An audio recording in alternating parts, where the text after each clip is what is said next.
Nuestro invitado en esta parte del programa, el doctor Juan Luis Arcila, él es médico urólogo y vamos a tratar nuestro tema médico de hoy, que son los cálculos renales, qué son, por qué dan, por qué son tan dolorosos, pero lo mejor también es qué tipo de soluciones ofrece la medicina hoy en día. Pues empezamos obviamente con la bienvenida para el doctor, pero también la invitación para que ustedes marquen a nuestras líneas si tienen alguna pregunta y aprovechen la visita del especialista. ¿Cómo está, doctor? Que hay bien, ustedes muchas gracias por la invitación y pues hablar sobre cálculos de la vía urinaria.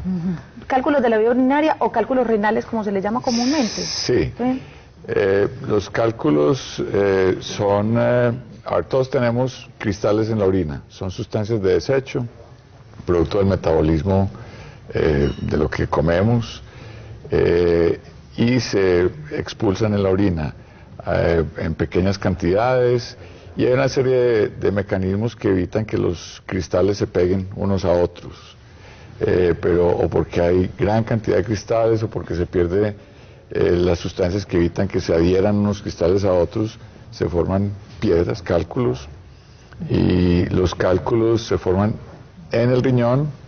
En el momento en que se desprenden del riñón, obstruye la vía urinaria y es cuando produce el dolor famoso de los cálculos de la vía urinaria. Doctor, yo le escuchaba que, digamos, uno de los productos es a lo que comemos. ¿Qué es lo que hace que eso genere nuestros cálculos renales?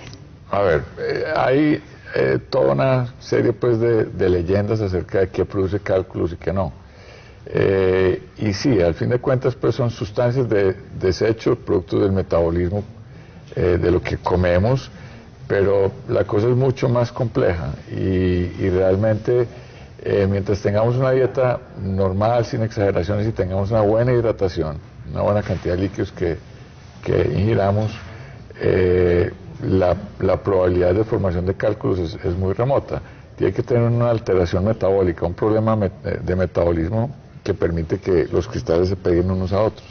Estaba leyendo que en algunas personas existía como cierta incapacidad, digamos, justamente de generar eso que separa los cristales, y que muchas veces esa incapacidad para generar esto pues se aumentaba o se incrementaba cuando una persona de pronto consumía mucho calcio y que no podía asimilar el calcio, que a veces la sal también podía tener una influencia importante y generar justamente unos cristales mucho más gruesos. ¿Qué tan cierto puede ser esto? A ver, uno tiene que tener el problema metabólico de base, el cual se agrava pues con el tipo de dieta que uno tenga, sí, pero no todo el que come mucho calcio le van a dar cálculos. Sí, y la solución para evitarlos no es suspender el calcio, sí, o sea, en el organismo tenemos suficiente calcio para formar cálculos gigantescos sin comernos ni un gramo pues de calcio. Entonces uno tiene que saber si tiene la predisposición o no, básicamente, y no, la solución no es la dieta como única posibilidad, ¿sí? Lo único práctico que uno puede hacer con la dieta es la ingesta de líquido, muy buena cantidad de líquido. Voy a hacer como un cuadro sinóptico. Entonces hablamos de factores, digamos que... Hace rato no escuchaba el cuadro sinóptico. sinóptico. El cuadro con asterisco, el marcador de otro color y todo. Los factores entonces que facilitan la formación de cálculos: primero, una predisposición metabólica, correcto, genética, hereditaria. Sí, hay familias de formadores de cálculos, definitivamente. Bueno, la dieta la desecho prácticamente de ahí. Bueno, lo pongo... A ver, la idea es no exagerar, pero las limitaciones pues en la dieta, que no puede volver a comer calcio a no ser que tenga una alteración metabólica pues muy clara y ya pues estudiada. Digamos que no es tan determinante. No lo ¿Hay es. otros factores, digamos, que facilitan la formación de cálculos o el aspecto metabólico? La ingesta de líquidos. Ingesta de líquidos. Sí. Bueno, también nos decía usted que los cálculos, cuando duelen, es cuando empiezan ya a salir por el conducto. Esto quiere decir que uno puede tener cálculos y vivir con ellos toda la vida. Sí.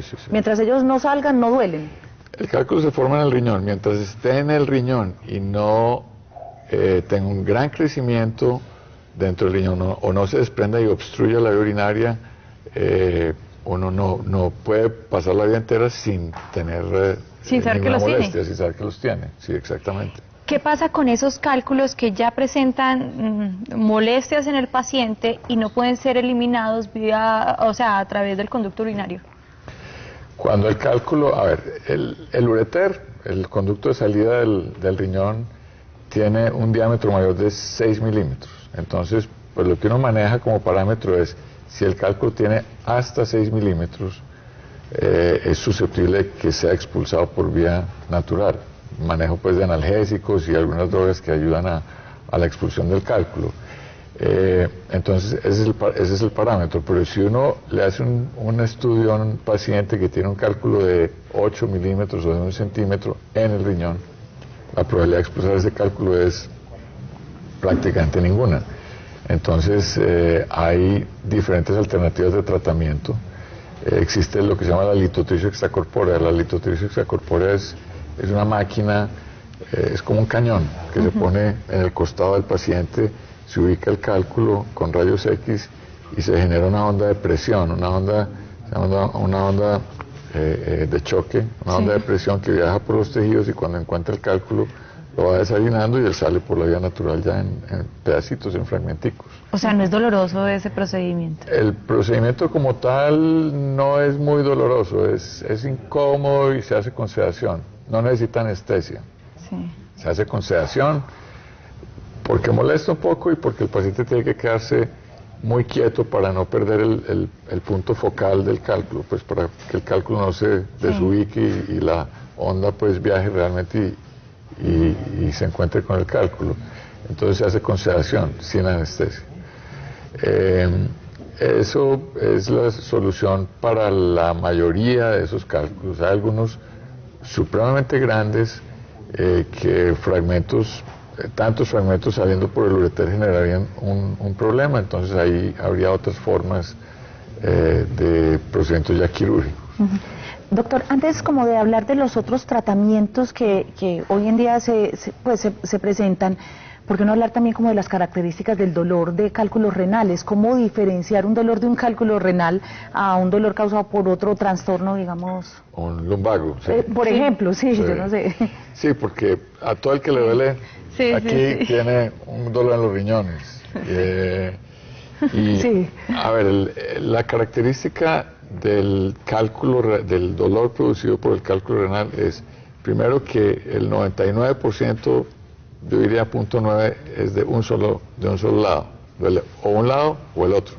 Excepcional, pues, o mejor dicho, nunca hay un cálculo que esté produciendo el mismo dolor en ambos riñones al mismo tiempo.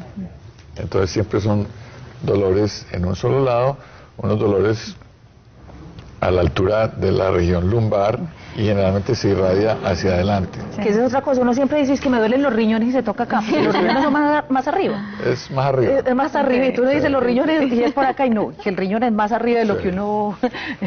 Y generalmente se irradia hacia adelante, hacia el flanco, y puede bajar incluso hasta la región inguinal, o hasta los testículos en los hombres o hasta los labios en la mujer. Es un dolor intermitente, el dolor viene y va, es un cólico, entonces el dolor viene y va, muy diferente al dolor lumbar, que es un dolor posicional, es un dolor que uno mueve el tronco y le duele. El cálculo renal no aumenta ni disminuye, o sea, uno puede estar parado en las pestañas y duele. Qué dolor. Y esa es la característica de ese paciente. El paciente llega desesperado, se mueve, camina, no encuentra una posición en la cual estar tranquilo.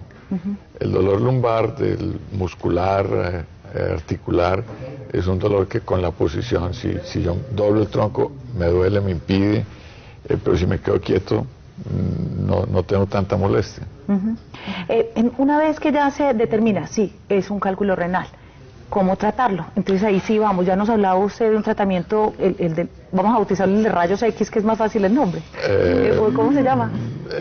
Litotripsia extracorpórea. El de los rayos.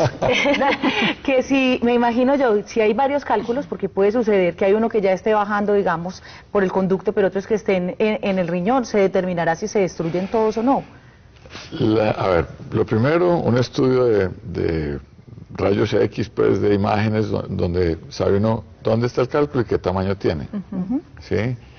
y hay que solucionar el que está produciendo el dolor. Uno puede tener uno que produce dolor y muchos hermanos arriba en el riñón que no se han movido. Ay, qué Entonces, consuelo. el urgente es el que produce el dolor. Entonces, el tamaño, ¿dónde está? ¿Qué sitio? ¿Está en el riñón, en el ureter? ¿Está en la parte de arriba del ureter? ¿Está llegando a la vejiga? ¿Y qué tan duro es? Porque también eso determina el tipo de tratamiento que uno puede establecer.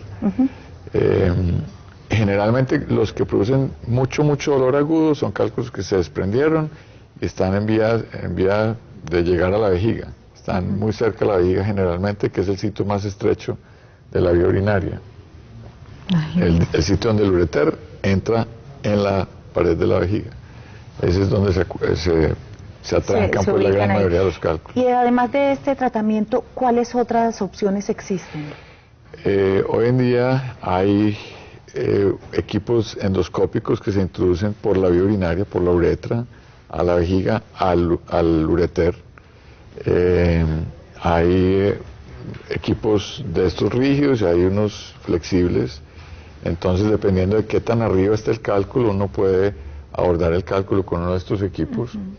A través del equipo se pasan pinzas y se pasan unos sistemas de fragmentación del cálculo, unas varillas o unas fibras de láser que fragmentan el cálculo y uno puede sacar los pedacitos. O sea, físicamente es una piedrita. Una piedrita. O sea, eso es. Piedra. Y estamos hablando pues de la vía urinaria, que es, o sea, son unas paredes que son relativamente delgadas, sensibles. No, es bastante, el ureter es un músculo fuerte. La mucosa, la parte interna sí es muy delicada, pero lo que produce el dolor es la obstrucción, el cálculo bloqueando y el ureter y el riñón pues tratando de eliminar, de vaciar la orina que está. Y es lo que no permite. El riesgo de infección debe ser muy alto, porque si la orina no tiene cómo salir, entonces no se produce como un estancamiento, digamos, ahí y se genera como un poco... y sí es un riesgo que hay, pero es muy bajito. No es tan alto. Ay, doctor, el tema de... Estoy aprovechando porque con los mitos, como he tenido varios amigos que han padecido, y yo padecí también, entonces me decían, en la mañana tome cerveza, eso es buenísimo, tome cerveza. ¿Verdad? Mentiras. Es buenísimo, pero sí, le tomé cerveza chévere. No, lo importante realmente es el líquido. Cerveza, agua, jugo, gaseosa. Lo importante es el líquido que genera más producción de orina, que ayuda a empujar el cálculo. Okay. La cerveza pues es líquido y además es alcohol que tiene efecto diurético, entonces ayuda a empujar pues porque es más cantidad de líquido, pero no porque tenga pues alguna característica especial que ayude. Doctor, seguramente ha escuchado a sus pacientes hablar de la chancapiedra, ¿cierto? Esa hierbita de plaza de mercado que dicen que es bendita para los cálculos. De acuerdo a su experiencia, ¿podría servir de algo? Pues no hace daño.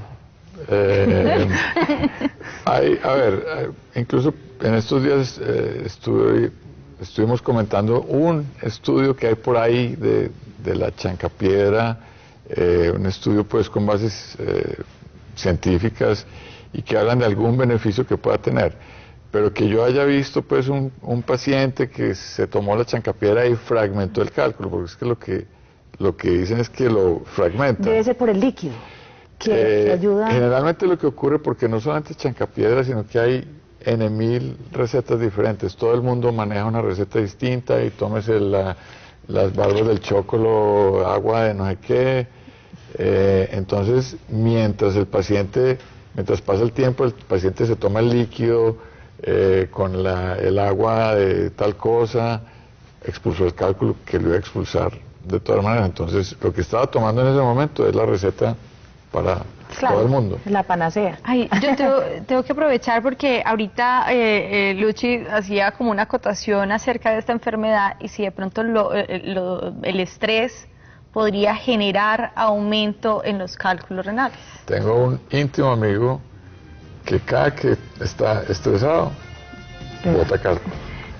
Y él sabe ya, viene y él sabe por dónde viene y los expulse.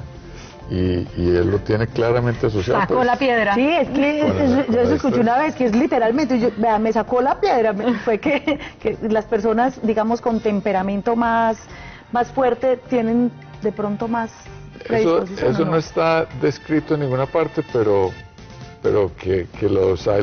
No, hay gente que sí pues tiene un factor pues que ver con el estrés. Vea qué interesante. Sí. Le dio una vez y nunca más. Sí, nunca más, gracias a Dios. O sea, que no me va a salir la piedra. 50% de probabilidades de que no repita. 50. ¿O quiere llamar a un amigo? Puede una llamada. Una llamada. Pues al doctor Arcila, muchísimas gracias por acompañarnos hoy. Muchas gracias a ustedes. Bueno, vamos a seguir con más temas, con más invitados en las 3 gracias. ¿Y qué tal si nos dan unos ataques de belleza? Bien buenos.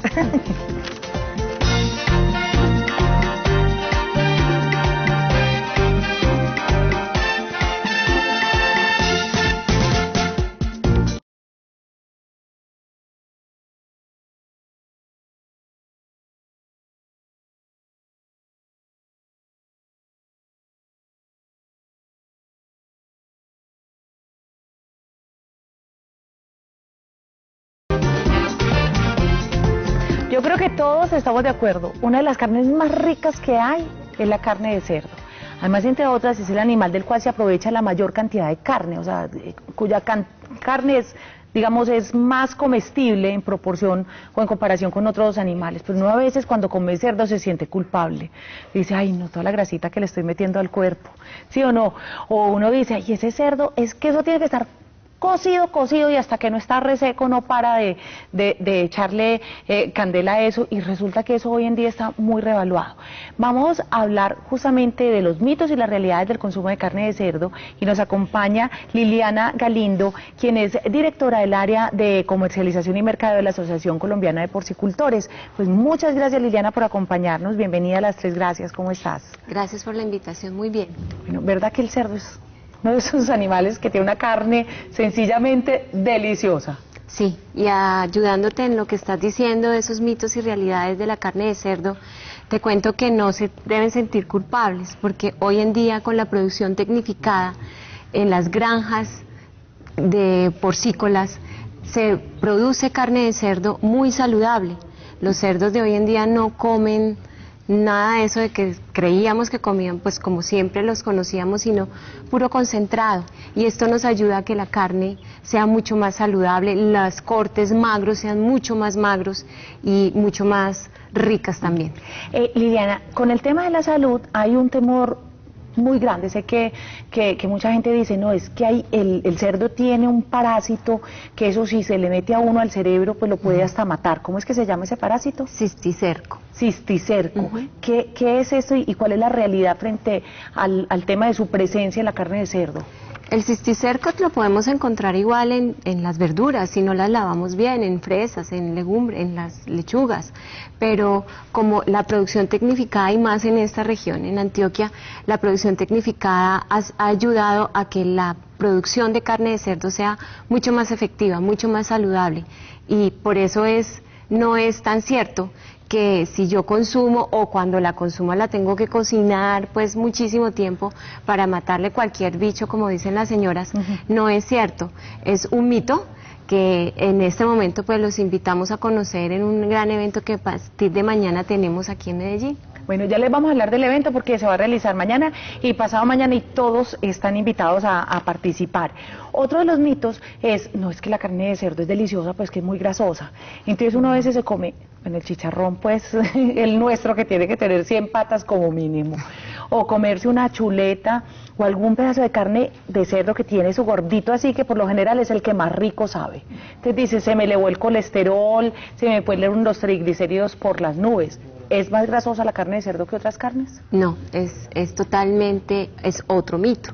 Dentro de los estudios que hemos hecho, la tabla del ICBF, tenemos que comparativamente con lomos de carne de res, una pechuga y un lomo de cerdo, el comparativo de la grasa es el menor es el del cerdo. ¿Por qué? Porque los lomos de cerdo, al ser la producción tecnificada, las carnes, los cortes magros son mucho más magros y así pues nos damos cuenta de que no es tan insaludable, pues, o sea, no es tan dañino para mi salud consumir cerdo, los cortes magros. Obviamente si todos los días como del tocino o el chicharrón, pues los excesos también no son buenos. Pero si yo consumo no solamente el lomo, consumo un muchacho, hago una carne una carne molida de carne de cerdo para unas albóndigas, o sea, hay versatilidad muy grande para poder consumir otros cortes muy saludables para el ser humano. Además es cierto, o sea, haciendo como una comparación entre los distintos animales pues que se consumen, la mayor cantidad de carne aprovechable es la del cerdo. Es el animal del cual se consumen casi que todas las partes y todas tienen sabores sencillamente deliciosos. Ahora, vamos al tema de la cocción, que hay una creencia también muy general de que si una carne de cerdo no está muy cocinada, es una carne que puede ser dañina. Sin embargo, hoy en día vemos ya chefs que se arriesgan incluso a hablar de términos. Sí. En términos de cerdo, ¿cierto? Sí. En cocción. ¿Se puede hablar de términos con carne de cerdo y se pueden manejar en distintos grados de cocción? Claro que sí. Tenemos en los diferentes cortes manejamos diferentes recetas. Dentro de estas hasta podemos decir que nos pueden servir un lomo en término medio.